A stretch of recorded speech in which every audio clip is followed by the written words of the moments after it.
של סבא אליעזר, נכון? והנה הגזר.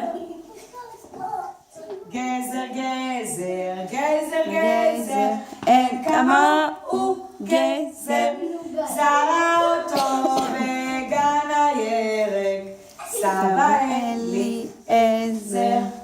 אליעזר שם את הזרע, נכון? והשקע אותו, תשקיע אותו במים, נכון? וחיכה וחיכה עד שהגזר יגדל. והגזר גדל וגדל וגדל. וסבא אליעזר רצה, מה לעשות? רצה להוציא את הגזר. רצה להוציא את הגזר, נכון? פעם בא אל גן הירק, סבא אליעזר. 1, 2, פשט ידיים משך בגזר, משוך בגזר, משוך ימינה, משוך שמאלה, יצא הגזר? לא יזוז הגזר. מה הוא יעשה סבא? סבתא. סבתא, בואי מסביב סבתא. נכון. רצה סבתא, בוא מפה.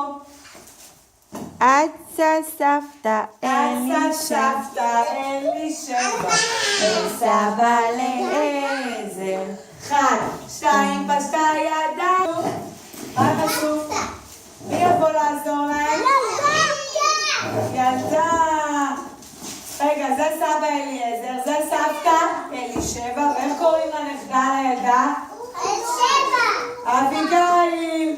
אין כמוהו. תסתכל לקרן. לא זז הגזר, מה עשו? מה יעשו?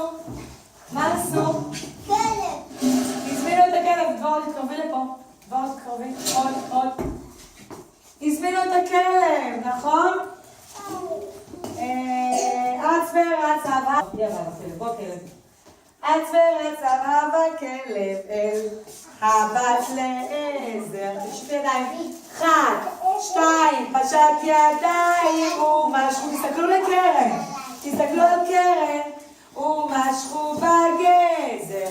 משוך בגזר, משוך בגזר. משוך. אין כמוהו גזר. משוך ימינה, משוך שמאלה. יצא הגזר? לא יזוז הגזר. תקראי להם מדי פעם, תסתכלו עליי. חתול מיהו אל סבא אל הבהב לעזר.